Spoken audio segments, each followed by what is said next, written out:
الحمد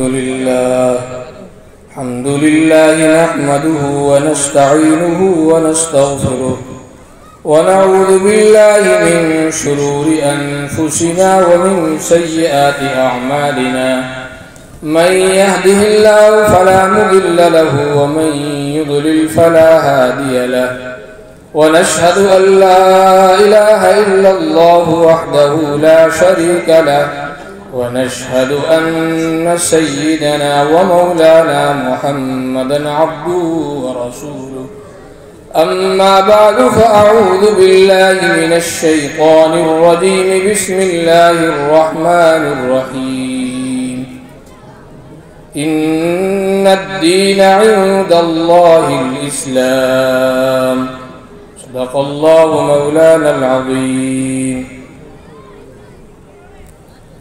محترم ساتھیو، عزیز دوستو، اسٹیج پر رونق افروز علماء کرام، پردہ نشین خواتین، مائیں اور بہنیں،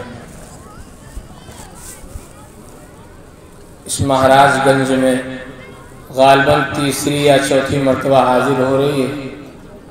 اللہ تعالیٰ کا بڑا فضل و احسان ہے کہ اللہ نے ہمیں دین کی باتیں سننے کہنے کے لیے جمع فرمایا، ورنہ تو آج ہی کی رات میں بہت سی مجلسیں اور بہت سی محفلیں ایسی ہوں گی جس میں کبائر ہو رہے ہیں، جس میں شراب نوشی ہو رہی ہوگی، جس میں زنا ہو رہا ہو، جس میں ایسے گناہ ہو رہے ہوں گے کہ زمین اللہ سے کہہ رہی ہوگی اللہ مجھے اجازت دے میں انہیں زمین کو پھاڑ کر کے نگل جاؤں. تو یہ اللہ کا احسان ہے کہ اللہ نے ہمیں چن کر کے اس مجلس میں بھیجا ہے. اللہ کا احسان ہے، اللہ کا شکر ادا کرنا چاہیے کہ ہم اس مجلس میں سے نہیں ہیں، اس مجلس میں سے. میرے عزیز ساتھیو، میں نے آپ حضرات کے سامنے قرآن کریم کی ایک آیت تلاوت کی ہے، ان الدین عند اللہ الاسلام. آج دنیا کے اندر مسلمان انتہائی پریشان، قسم پرسی کے عالم میں ہے، اور وہ مسلمان بن کر کے اپنے آپ کو احساس کمتری کا شکار ہے کہ ہم مسلمان ہیں، ہماری کوئی حیثیت نہیں، ہم بے قیمت ہیں، ہماری کوئی قیمت نہیں. یہ کیا ہے؟ یہی احساس کمتری کا شکار ہونا ہے. اب بتائیے، اللہ کے رسول صلی اللہ علیہ وسلم جب دنیا میں تشریف لائے تھے تو اللہ تعالیٰ نے رسول اللہ صلی اللہ علیہ وسلم کے ساتھ کتنی بڑی جماعت بھیجی تھی. ارے آپ کے ساتھ کوئی اور آیا تھا؟ آپ اکیلے آئے تھے. جس وقت ساری دنیا کے اندر کفر و ظلمت کی تاریکیاں پھیل چکی تھی، کوئی ایسا گناہ نہیں تھا جو دنیا کے اندر نہ ہو رہا ہو، حتیٰ کہ جہالت اس انتہا کو پہنچی ہوئی تھی کہ خانہ کعبہ کا لوگ طواف کرتے تھے تو ننگے طواف کرتے. کیسے؟ ننگے طواف کرتے تھے. فرق یہ تھا کہ مرد حضرات دن میں طواف کرتے تھے اور عورتیں رات میں طواف کرتے، اور ان کا پردہ کیا تھا؟ اپنی شرمگاہوں پر ہاتھ رکھ لیا. تو اس زمانے میں اللہ نے رسول اللہ صلی اللہ علیہ وسلم کو حق لے کر کے بھیجا. اللہ کے رسول نے فرمایا بدأ الاسلام غریبا وسيعود غریبا فطوبى للغرباء. ابتدا میں اسلام اجنبی تھا، اس کے جاننے ماننے والے لوگ بہت کم تھے. اسی طریقے سے قیامت سے پہلے قرب قیامت میں اسلام کو جاننے ماننے والی جماعت بہت تھوڑی ہوگی، لیکن اس جماعت کو رسول اللہ صلی اللہ علیہ وسلم نے بشارت دی ہے فطوبى للغرباء. ان اجنبیوں کی جماعت جو تھوڑی ہوگی، اسلام پر ایمان اور اسلام کے تقاضے پر مکمل عمل کرنے والی ہوگی، میں اسے بشارت دیتا ہوں. آج اب دیکھ لیجیے، ہم ہو یا کوئی بھی ہو، انگریزی تعلیم کے ایسے دلدادہ ہو گئے کہ اپنے آخرت کی بھی فکر نہیں رہی، اپنے آخرت کی بھی فکر نہیں رہی۔ انگریزی تعلیم کیوں حاصل کر رہے ہیں؟ سب کے سامنے ایک چیز ہے کہ انگریزی تعلیم حاصل کریں گے تو نوکریاں ملیں گی۔ کیا ملیں گی؟ نوکریاں ملیں گی، نوکری ملے گی تو پیسہ ہے۔ کتنے MBBS ڈاکٹر لوگ شاہراہ عام پر جھاڑو لگائیں، اور کتنے بیکام کیے ہوئے لوگ در در کی ٹھوکریں کھا رہے ہیں۔ تو روزی، رزق، دولت، مال پڑھائی سے نہیں ہوتا، رزق تو اللہ ماں کے پیٹ میں ہی لکھ دیتا ہے۔ وَعِندَهُ مَفَاتِيحُ الْغَيْبِ لَا يَعْلَمُهَا إِلَّا هُوَ۔ اس آیت میں اللہ نے ایک ٹکڑا وہ بھی فرمایا کہ ماں کے پیٹ میں بچہ جب رہتا ہے اسی میں اللہ لکھ دیتا ہے کیا کھائے گا، کیا پیے گا، اور کتنا کھائے گا، اور کب تک کھائے گا، اور کیا کیا کھائے گا، اور کہاں کہاں کھائے گا۔ ارے بھائی، یہاں کی جب تاریخ ملی تب مجھے معلوم ہوا کہ یہاں آنا ہے۔ اس سے پہلے تو مجھے نہیں معلوم تھا کہ مہاراج گنج میں آج کے دن مجھے کھانا کھانا ہے، لیکن اللہ نے لکھ دیا تھا مجھے یہی کھانا ہے۔ تو کہاں کھانا ہے، کب کھانا ہے، کیا کھانا ہے، اللہ نے لکھ دیا۔ کتنی بڑی بڑی دولتوں کے مالک، ثروتوں کے مالک میٹھی چائے نہیں پی سکتے، ایک مٹھائی نہیں کھا سکتے، ایک شیرینی نہیں کھا سکتے۔ کیوں بھائی؟ ساری دولت مہیا، سامنے مٹھائی رکھی ہوئی ہے، چینی کی چائے رکھی ہوئی ہے، نہیں پی سکتے۔ کیوں؟ اللہ نے فیصلہ کر دیا کہ تمہارا رزق ہے ہی نہیں، تمہارا رزق نہیں ہے۔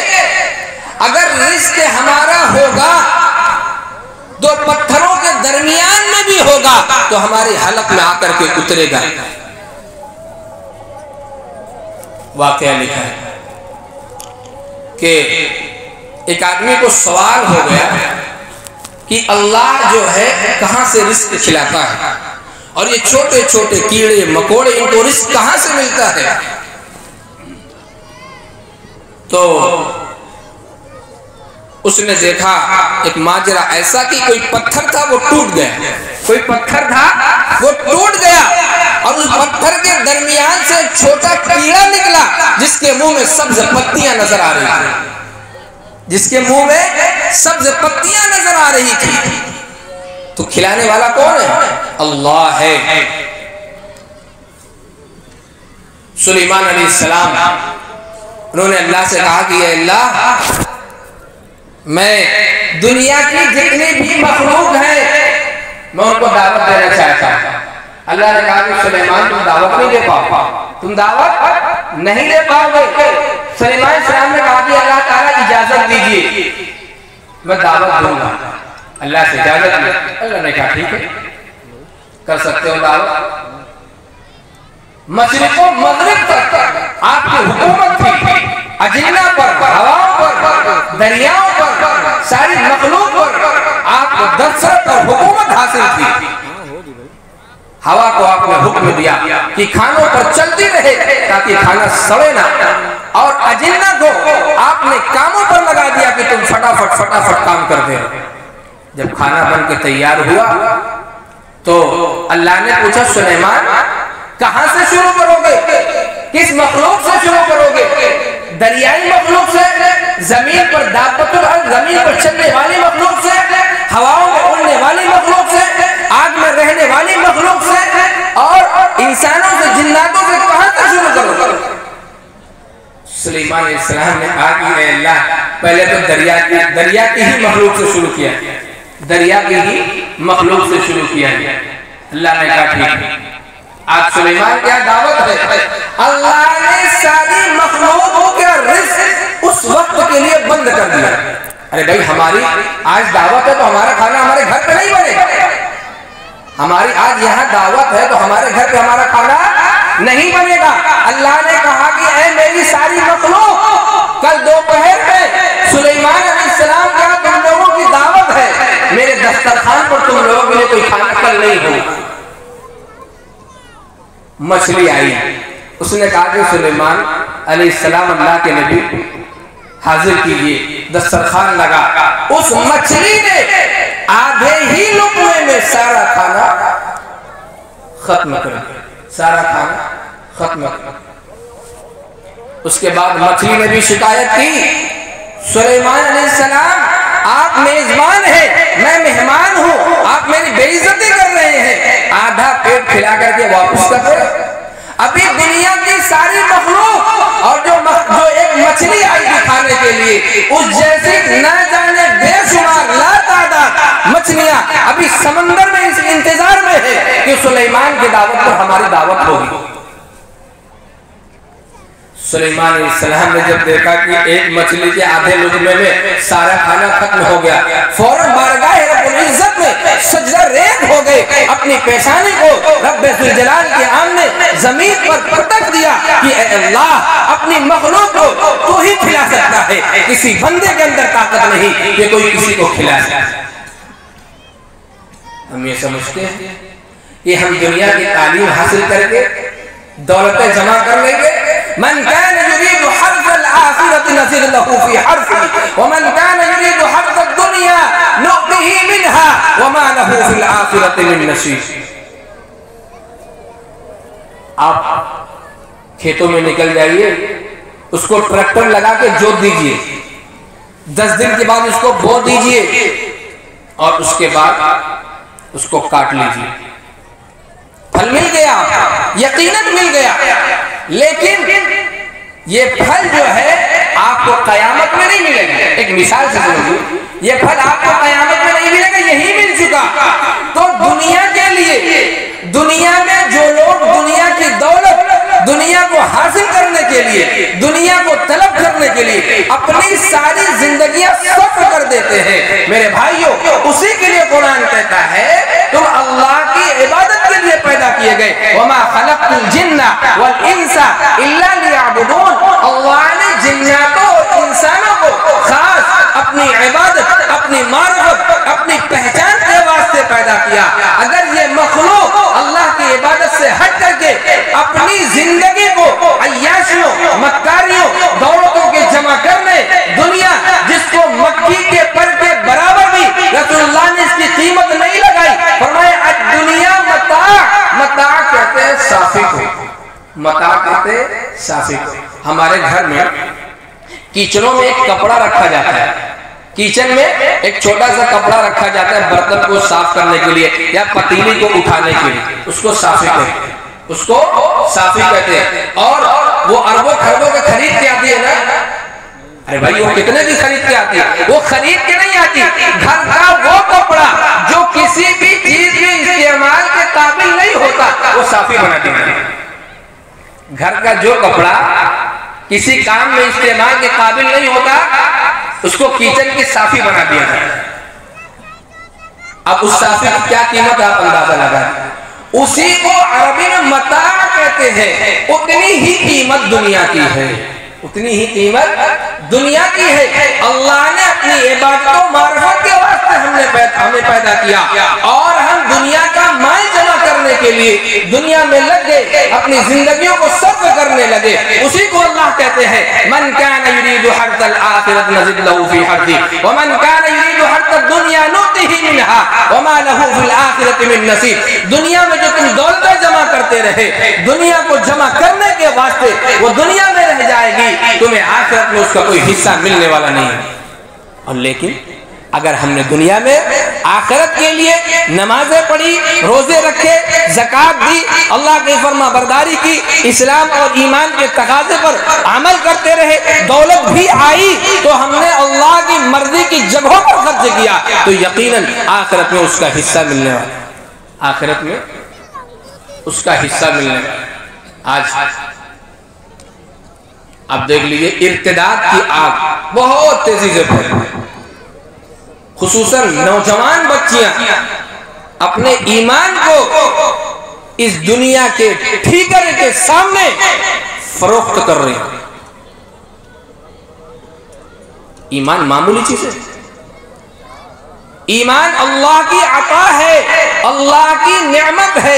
ایمان ایک ایسی چیز ہے کہ ابدالآباد کی جو زندگی ہوگی ہمیں عیش و عشرت کے لیے دی جائے گی، اور جو بھی بندہ ایمان بچا کر نہیں لے گیا ابدالآباد کی زندگی میں ہمیشہ ہمیشہ کے لیے جہنم کی آگ میں جلتا اور جھلستا رہے۔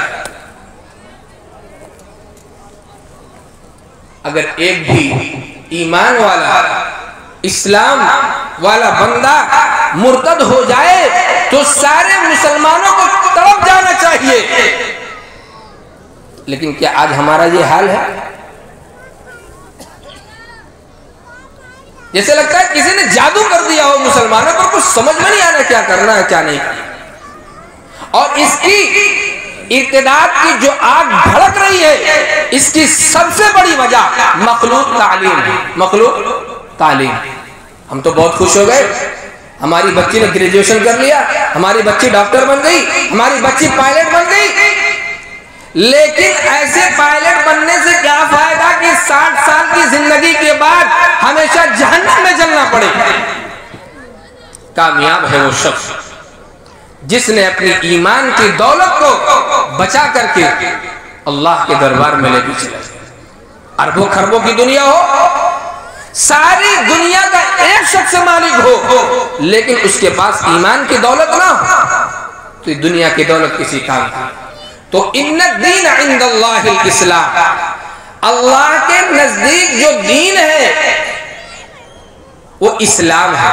اللہ فرماتے ہیں اليوم اکملت لکم دینکم واتممت علیکم نعمتی ورضیت لکم الاسلام دینا۔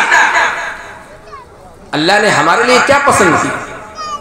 ہمارے لیے اللہ نے جو مذہب پسند کیا، وَرَضِيتُ لَكُمُ الْإِسْلَامَ دِينًا، اسلام کو اللہ نے ہمارے لیے پسند کیا، اور ہم ہیں کہ اسلام کی تعلیمات کو پیچھے ٹھکرا کے چلے جا رہے ہیں۔ روشن خیال ہو گئے، تہذیب و تمدن میں ہماری زندگی گزر رہی ہے۔ ہم عزتوں کو دنیا کی پڑھائیوں میں، دنیا کی ڈگریوں میں، دنیا کی تعلیموں میں ڈھونڈتے ہیں۔ یہ ہماری خام خیالی ہے، ہماری خام خیالی ہے۔ وَلِلَّهِ الْعِزَّةُ وَلِرَسُولِهِ وَلِلْمُؤْمِنِينَ وَلَكِنَّ الْمُنَافِقِينَ لَا يَعْلَمُونَ۔ عزت کا حق کس کو؟ اللہ کا۔ عزت کس کی ہے؟ اللہ کی ہے، رسول اللہ کی ہے۔ اور اللہ عزت کس کو دیتا ہے؟ اہل ایمان کو عزت دیتا ہے۔ وَأَنْتُمُ الْأَعْلَوْنَ إِن كُنْتُم مُؤْمِنِينَ۔ اب بتائیے کہ وہ صحابہ کی جماعت، ان کے پاس کون سی گاڑیاں ہوا کرتی تھی؟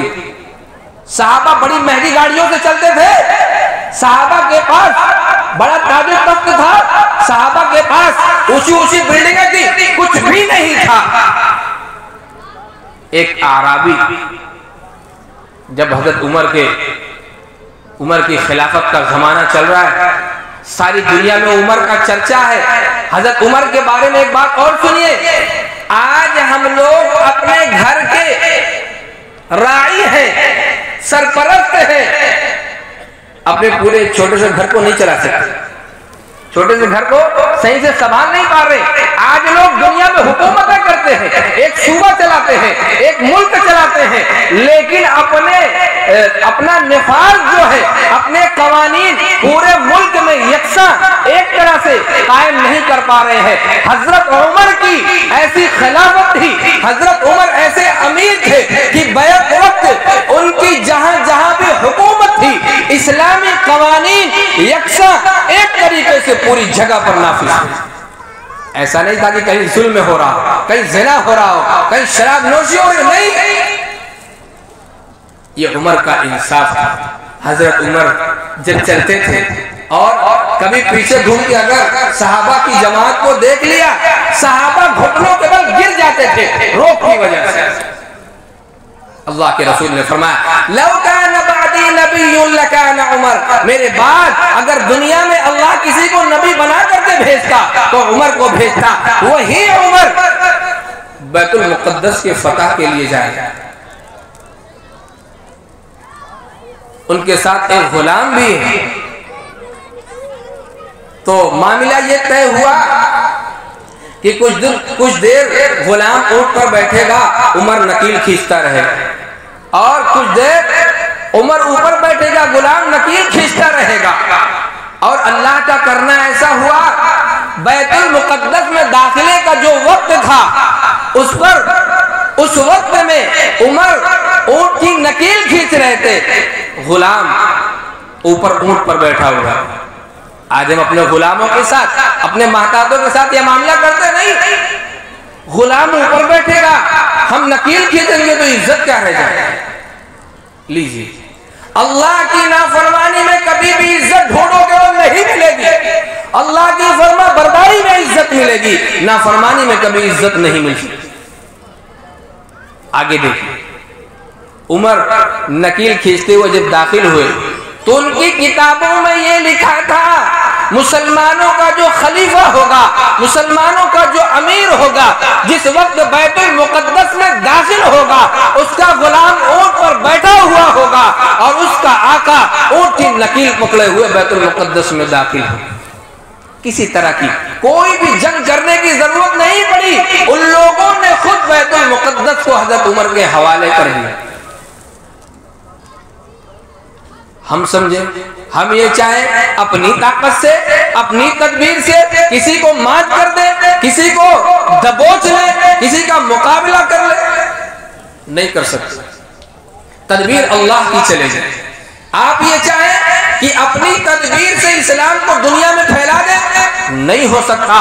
اللہ کی، رسول اللہ کی جو تدابیر ہے، جو طریقے ہیں، اسی طریقے پر اگر ہم دین اور اسلام کو دنیا میں پھیلانا چاہیں تبھی پھیلا سکتے ہیں۔ اب بتائیے، ہندوستان کا کون سا ایسا شہر ہے جہاں پر علماء نہ ہو؟ ہندوستان کا کون سا ایسا شہر ہے جہاں پر علماء کی جماعت نہیں ہے؟ لیکن مسلمانوں کی تحریک آگے کیوں نہیں بڑھ رہی ہے؟ مسلمان جو رسول اللہ صلی اللہ علیہ وسلم نے تعلیمات کو مسلمانوں کے درمیان میں چھوڑا تھا، وہ تعلیمات آگے کیوں نہیں بڑھ رہی ہے؟ مسلمان کا ایمان، اس کی ضمیر سرد پڑ چکا ہے، ٹھنڈا ہو چکا ہے، بے حس ہو چکا ہے۔ آپ دیکھ لیجئے غیر کتنی محنت کرتا ہے، جبکہ وہ باطل ہے، لیکن وہ یہ سمجھتا ہے ہماری تعلیمات حق ہے، صحیح ہے، وہ باطل کی طاقت کرتا ہے تو آگے بڑھتا ہے۔ ہم حق کی طاقت کو نہ آگے کرنا چاہتے، آگے جاتی بھی نہیں۔ قرآن کیا کہتا ہے؟ کنتم خیر امت اخرجت للناس تأمرون بالمعروف وتنہون عن المنکر۔ تم ایک بہترین امت ہو، تم لوگوں کے لیے بھیجے گئے ہو تاکہ تم بھلائی کا حکم کرو اور برائی سے لوگوں کو روکو۔ یاد رکھیے، کل قیامت کے دن اللہ پوچھے گا، الا کلکم راع وکلکم مسئول عن رعیتہ۔ ہم باپ ہیں نا، اگر ہم گھر کے بڑے بھائی ہیں، اگر ہم کسی بیوی کے شوہر ہیں، اگر ہم کسی ماں کے بیٹے ہیں، اگر ہم کچھ لوگوں کے سرپرست ہیں، تو یاد رکھیے ہم سرپرست ہیں۔ ہماری ماتحتی میں جتنے بھی لوگ پلتے ہیں، وہ رہتے ہیں اور وہ زندگی بسر کرتے ہیں، ہمارا کل قیامت کے ان کے سلسلے میں سوال کیا جائے گا۔ تمہاری اولاد تمہاری سرپرستی میں تھی، تمہاری بیوی تمہاری سرپرستی میں تھی، تمہاری بچیاں تمہاری سرپرستی میں تھی، تم ان کو دین سکھاتے تھے یا بددین بناتے تھے، تم ان کو اسلام کی دعوت دیتے تھے یا تم ان کو اسلام سے نکال کر کے مرتد کر رہے تھے۔ قرآن کیا کہتا ہے؟ یا ایھا الذین قوا انفسکم واہلیکم نارا۔ صرف ہم اپنا معاملہ لے کے نہیں جائیں گے، اللہ کہتا ہے کہ تمہارے بارے میں خود تم سے سوال کیا جائے گا۔ تم خود اپنے آپ کو جہنم کی آگ سے بچاؤ اور اپنے اہل خانہ کو بھی، اور تمہاری ماتحتی میں جتنے بھی لوگ رہتے ہیں، جہنم کی آگ سے بچانے کی آپ پر، ہماری ان پر ذمہ داری ہے۔ ہماری بچی ہمارے گھر سے نکلتی ہے تعلیم حاصل کرنے کے لیے، ہمیں اتنا بھی ٹائم نہیں ملتا کہ ہم اس کو اسکول تک چھوڑ دیں۔ اور اتنا وقت بھی ہمارے پاس نہیں ہے کہ ہم اس کو اسکول سے گھر ڈراپ کر دیں. کیوں بھائی؟ ہمارے پاس وقت نہیں ہے. اپنی بہن بیٹیوں کو عزتوں کو پامال کرنے والے، حدیث پاک میں اللہ کے رسول نے فرمایا جو اپنی بیٹی کو گناہ کرتا ہوا دیکھے، جو اپنے گھر کے فرد کو کسی کو زنا میں ملوث دیکھے اور وہ نہ روکے، وہ دیوس ہے. ہماری بچیاں اسکول میں جا کر کے تعلیم حاصل کرتی ہیں یا اپنے ایمان کا سودا کرتی ہیں، ہمیں اس کی فکر نہیں ہے. ابھی ناگپور میں ہمارے دوست انہوں نے بتایا کہ صرف ناگپور کے اندر 30 سے 35 بچیاں ہر مہینے مرتد ہو رہی ہیں، اسلام چھوڑ رہی ہیں. اللہ اکبر. جس امت کو اسلام میں داخل کرنے کے لیے اللہ کے رسول نے اپنی 63 سالہ زندگی کو قربان کر دیا. صحابہ نے اپنا مال، اپنی دولت، اپنا جاہ، اپنی ثروت، اپنا گھر، اپنا بار، اپنے مکانات، اپنی منزلیں، اپنے دوست، اپنے احباب، اپنی ماں کو، اپنی اولادوں کو، اپنے گھر بار کو، اپنے شہر کو، اپنے وطن کو، اپنی گلیوں کو، اپنے کوچوں کو چھوڑا. آج ہم اس دین کو کس طریقے سے برباد کر رہے ہیں. ایک چھوٹا سا واقعہ، خباب ابن الارت رضی اللہ تعالی عنہ سے خلیفہ امیر المؤمنین عمر فاروق رضی اللہ تعالی عنہ نے پوچھا، اے خباب ذرا ان اوقات کے حالات اپنے بتائیے جب تم اسلام میں داخل ہوئے تھے اور تمہیں اسلام میں داخل ہونے کی وجہ سے تمہیں سزائیں دی جا رہی ہیں.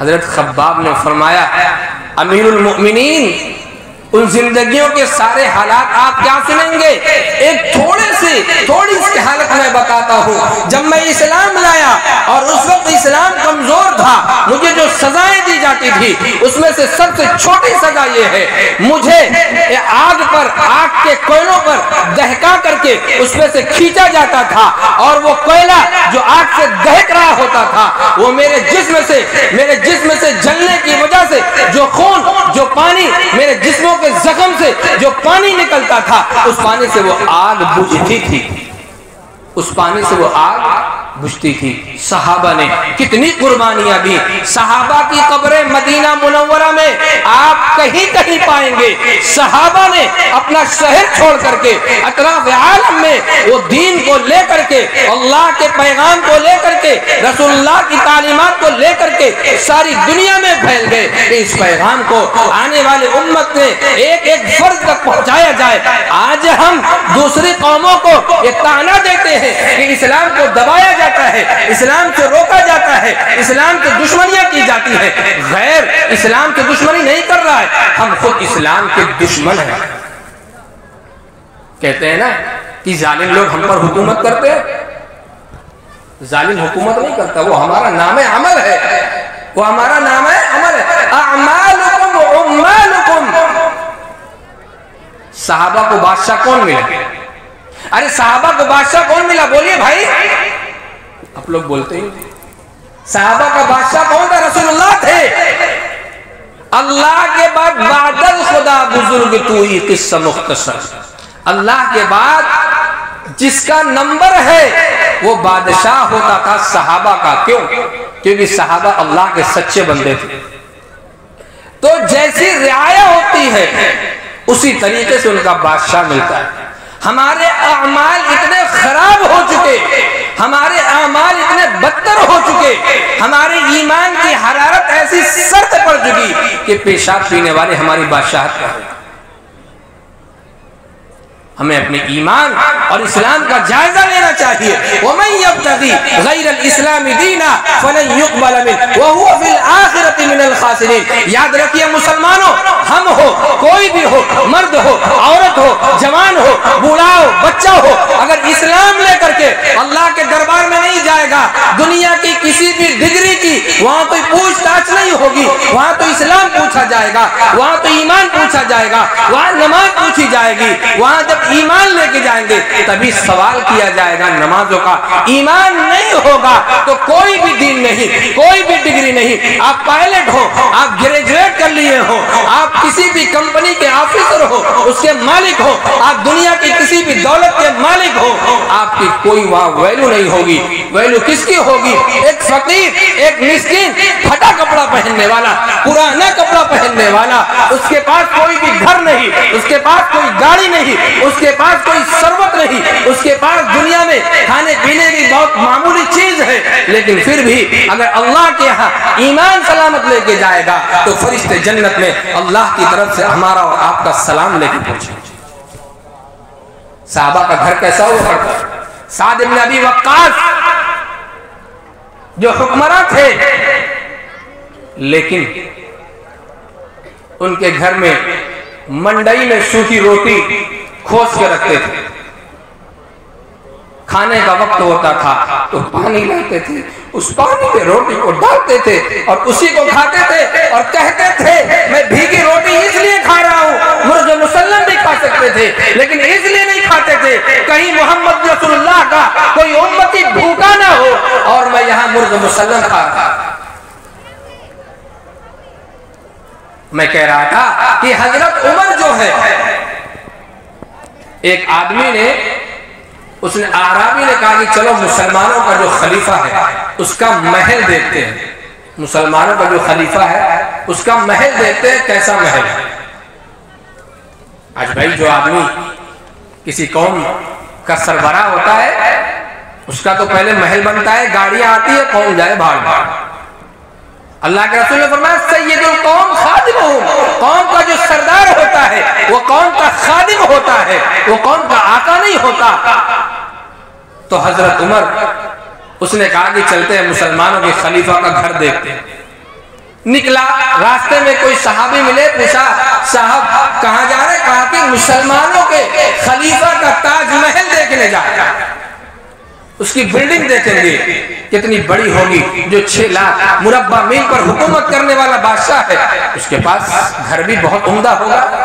ان صحابی نے کہا کہ اللہ کے بندے اس کا کوئی گھر نہیں ہے, جا کے دیکھ لے مدینہ کے کسی قبرستان میں مسلمانوں کا امیر, مسلمانوں کا خلیفہ مدینہ کے قبرستان میں لیٹا ہوگا, مدینہ کے قبرستان میں لیٹا ہوگا. اس کا گھر نہیں ہے, اس کا جھوپڑا ہے.